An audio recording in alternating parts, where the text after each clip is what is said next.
नमस्कार दोस्तों, स्वागत है आपका एग्ज़ाम वॉरियर में। तो आज हम करने वाले हैं मैथ की क्लास नंबर 29। इसमें मैं आपको मिक्सचर और एलिगेशन का एक फाइनल पार्ट बचता है वो करवाने वाला हूं। तो जिन्होंने प्रीवियस क्लासेस नहीं देखी, डिस्क्रिप्शन में मैं लिंक दे दूंगा, आप वहां से उन वीडियोज़ को ज़रूर चेक करें। और जो नए व्यूअर्स हैं वे चैनल को ज़रूर सब्सक्राइब करें।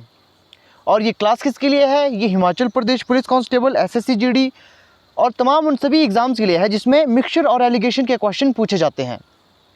तो चलिए आज नया टाइप का क्वेश्चन करते हैं। तो आज इस टाइप का क्वेश्चन हम करेंगे। इसमें क्या होता है कि हमारे पास दो बर्तन दिए जाते हैं और उसमें कुछ रेशो में दो समान होते हैं। फिर उसे किसी तीसरे बर्तन में डाला जाता है जिससे कि हमें पूछा जाता है कि अब उनका रेशो क्या है। जैसे यहाँ पर आप क्वेश्चन देखोगे कि दो समान बर्तन है। अब एक चीज़ आपने देखनी है, यहाँ पर कहा गया है कि दो समान बर्तन, मतलब एक अगर 10 लीटर का बर्तन है तो दूसरा बर्तन होगा वो भी 10 लीटर का ही होगा। आगे देखिए क्या लिखा है। आगे कहा गया है कि उनका अनुपात है पानी और दूध का। दो समान बर्तन है, उसमें दूध और पानी है, और एक बर्तन का जो अनुपात है वो 2:3 है और दूसरे बर्तन का अनुपात 3:7 है। अब देखिए इन क्वेश्चन को कैसे करते हैं। अब मान लीजिए यहाँ पर ये आपका वाटर है और ये आपका मिल्क है। अब देखिए पहले जो बर्तन है उसमें अनुपात है 2:3 और तीसरे में अनुपात है 3:7। अब देखिए यहाँ पर क्या कहा गया था, यहाँ कहा गया था कि दो समान बर्तन है। अब मान लीजिए अगर हम इन्हें लीटर मान लेते हैं तो यहाँ पर आएगा हमारा 5 लीटर और ये हमारा आ रहा है 10 लीटर। अब जब हमसे कहा था कि जब समान बर्तन है तो यहाँ पर कम और यहाँ ज़्यादा क्यों, तो इसका मतलब हमें इसे इसके बराबर करना होगा। 5 को 10 के बराबर करना है तो 2 से गुणा करेंगे। अब जब यहाँ पर 2 से गुणा करेंगे तो यहाँ भी 2 से गुणा होगा।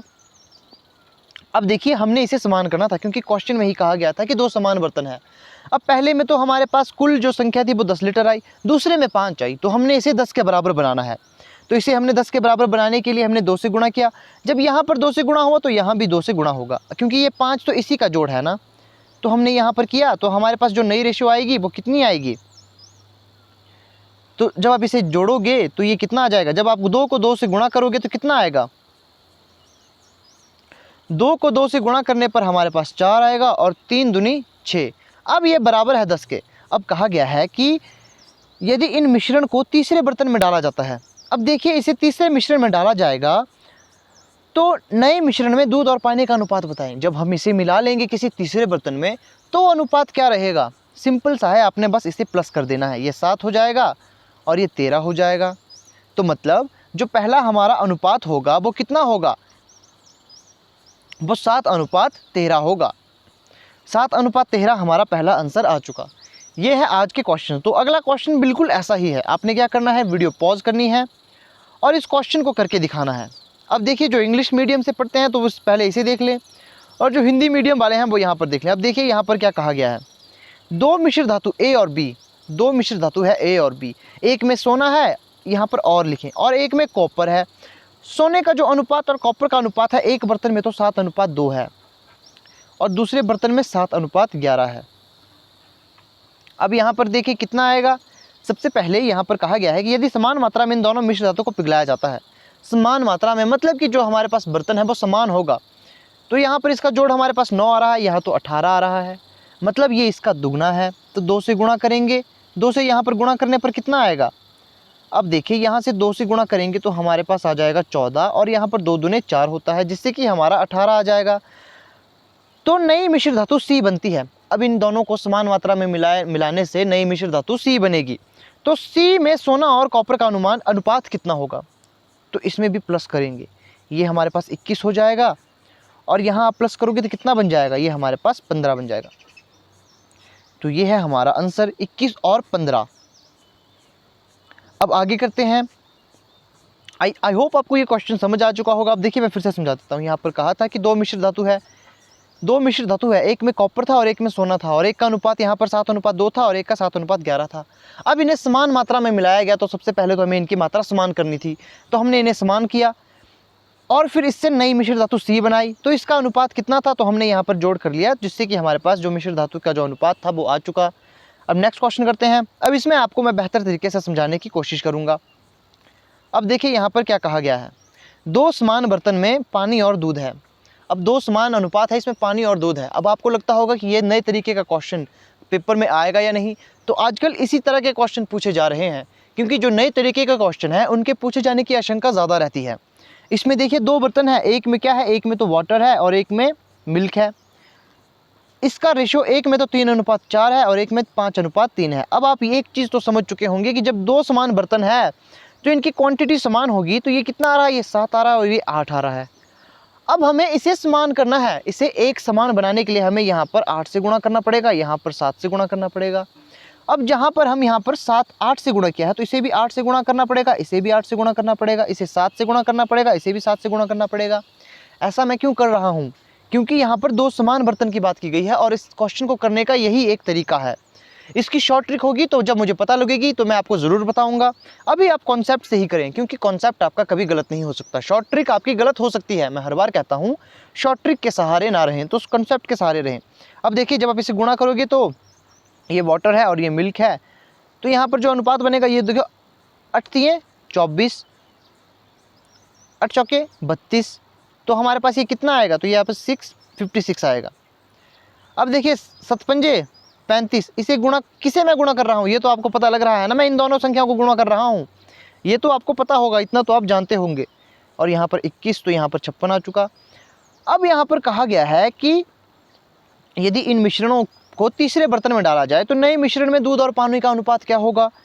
अब नए मिश्रण का दूध और पानी का अनुपात कितना होगा, सिंपल है, प्लस कर ले, तो यहाँ पर 59 आएगा और यहाँ पर कितना आएगा, यहाँ पर 53 आ जाएगा, तो ये आपका अनुपात हो जाएगा। इतने इजी क्वेश्चन होते हैं ये। अब आपने क्या करना है, वीडियो को पॉज करना है और इस क्वेश्चन का आंसर मुझे कमेंट में ज़रूर बताना है, ताकि मुझे पता लग सके किस बच्चे ने खुद से कोशिश की थी। और मैं हर बार कहता हूँ, जो कोशिश करेगा उसे ही समझ आएगा, जो प्रैक्टिस कर रहा है साथ साथ उसे ही समझ आएगा। जो वीडियो को देख रहा है, ये कोई हिस्ट्री की क्लास नहीं, जो आप देखोगे तो आपको समझ आ जाएगा। यहाँ पर आपको प्रैक्टिस खुद से करनी होगी। अब देखिए यहाँ पर क्या कहा गया है कि 3 बराबर आयतन वाले बर्तन हैं। अब यहाँ पर 3 बर्तन दिए गए हैं, अक्सर एग्जाम में 3 बर्तन ही दिए जाते हैं, और यहाँ पर कहा गया है कि 3 बराबर आयतन वाले। अब 3 बराबर का मतलब है कि वो एक समान, जो उनकी कैपेसिटी है वो एक समान है। तो 3 बर्तन है, उसमें दूध व पानी है। पहले मिल्क लिखेंगे क्योंकि यहाँ पर पहले दूध दिया गया है, अब पानी लिखेंगे। अब यहाँ पर पहले में तो अनुपात यहाँ पर 3:2 है, दूसरे में 7:3 है, अगले में 11:4 है, तो इसे टोटल कर लो, 5, 10 और 15। अब मैंने आपको बताया है कि जब क्वांटिटी समान है तो आप क्या करोगे, जब क्वांटिटी समान है तो हमने ये भी समान करने हैं, इस वाली संख्या को हमने समान करनी है, तो इसे कितने से गुणा करेगी जो एक समान वैल्यू आएगी। तो देखेंगे 30 जो है सबसे नज़दीक भी है और इनके समान गुणा करके आ भी रही है। जैसे इनका एलसीएम भी निकालोगे तो 30 आएगा, तो यहाँ पर आप देखोगे 30 हमने निकालना है, तो इससे ऐसी संख्या से हमने गुणा करना है जिससे कि गुणा करने पर हमारे पास एक समान संख्या आए। तो यहाँ पर आप देखोगे हमने जैसे 30 लाना है, क्योंकि इन सभी के नज़दीक ऐसी संख्या जो 15 के करीब है, जो 15 से कट जाती है और जो 10 से भी कटेगी और जो 5 से भी कटेगी, वो 30 ही है, तो 30 हम ले लेंगे। अब देखोगे जब आपने यहाँ 6 से गुणा किया तो यहाँ भी आपको 6 से गुणा करना पड़ेगा, यहाँ आपको 3 से गुणा करना पड़ेगा, यहाँ 2 से गुणा करना पड़ेगा। ये चीज़ मैंने आपको पहले बता दी है। अब देखोगे आप जब यहाँ पर हम इसे गुणा करेंगे तो इसका जो नया रेशो आएगा, इसका जो नया रेशो है अब मिल्क और वाटर का, तो आप देखोगे वो क्या होगा। आप देखोगे मिल्क और वाटर का जो नया रेशो होगा वो 3 छके 18 होता है और 6 दूने 12 होता है, तो ये 30 हो चुका। 7 तिये 21 होता है, 3 तिये कितना होता है, 3 तिये 9 होता है। अब यहाँ देखोगे 11 दूने 22 होता है और 4 दूने 8 होता है। अब इन सभी का जो जमा करके हमारे पास 3 आ रहा है, 30 आ रहा है। अब यहाँ पर कहा था कि अगर इसे नए मिश्रण में दूध और पानी को मिलाया जाए तो इसका अनुपात कितना होगा, जब इसे नए बर्तन में डाला जाएगा तो इसका अनुपात कितना होगा। काफ़ी सिंपल क्वेश्चन है, आपने अभी से प्लस कर देना है। ये हमारे पास 1 बचेगा, तो यहाँ पर 4, तो यहाँ पर 61 यहाँ आ चुका, और यहाँ कितना आएगा, यहाँ पर 12 21 और यहाँ पर आएगा हमारा 29 आएगा। एक बार फिर से देख लेते हैं, हाँ जी हाँ 29 आएगा। तो ये हमारा आंसर आ चुका। अब नेक्स्ट जो क्वेश्चन है ये आपके लिए होमवर्क है, ये आपने मुझे होमवर्क है, ये आपका होमवर्क है, आपने मुझे कमेंट में इसका आंसर ज़रूर बताना है। अब इस वीडियो को आगे तभी देखें जब आपने इस क्वेश्चन को करने की कोशिश की और आपसे ये क्वेश्चन ना हो पाया। अब देखिए इसका सॉल्यूशन क्या होगा। सबसे पहले हमने यहाँ पर क्वेश्चन देखना है। क्वेश्चन में क्या कहा गया था, क्वेश्चन में कहा गया था कि 3 बराबर आयतन वाले बर्तन हैं, 3 बराबर आयतन वाले बर्तन हैं जिसमें कि दूध और पानी, मिल्क और वाटर का जो रेशो है वो कितना है, 4:1 है, 8:7 है, 9:11 है। तीनों बर्तनों के मिश्रण को एक बड़े बर्तन में डाल दिया जाता है, तो नए मिश्रण में दूध और पानी का अनुपात क्या रहेगा। सबसे पहले तो हमने इसे बराबर लाना था, तो यहाँ पर कितने से आएगा, तो यहाँ पर हमारे पास जो नज़दीकी संख्या आएगी, इसे जब आप देखोगे ये 5 बन रहा है, ये कितना बन रहा है, ये हमारा बनेगा 15। ये कितना है, ये 20 है। तो अब ऐसी कौन सी संख्या है जो इन तीनों से कटेगी और जो सबसे नज़दीकी भी हो इनके, तो वो है 60। तो 60 हिस्से बनाएंगे, इसे 60 बनाएंगे, तो यहाँ पर हमें 12 पंजे 60 होता है। अब इसे हमने 12 से गुणा करना है, इसे भी 12 से गुणा करेंगे, इसे हमने 4 से गुणा करना है, इसे 4 से, और इसे 3 से, और इसे भी 3 से। अब देखें यहाँ पर जब हम इसे गुणा करेंगे तो हमारे पास 12 चौके 48 आएगा और यहाँ पर 12। ये हमारा पहला रेशो बन चुका। दूसरा रेशो होगा हमारा 8 चौके 32 होता है, 8 चौके 32, 7 चौके 28 होता है। अब हम यहाँ देखेंगे 9 3 27 होगा और यहाँ पर 33 होगा। अब देखिए यहाँ पर 60 है, इन सभी का जो जोड़ है वो 60 है। अब कैपेसिटी हमारी समान हो चुकी है। इसे मैं बराबर क्यों कर रहा हूँ, मैंने आपको भी बताया ना कि क्वेश्चन देखो, यहाँ पर कहा था कि 3 बराबर आयतन है। 3 बराबर आयतन का मतलब है अगर एक 20 लीटर का है तो बाकी भी 20 लीटर के होंगे, मतलब एक 60 लीटर का है तो सभी 60 लीटर के होंगे।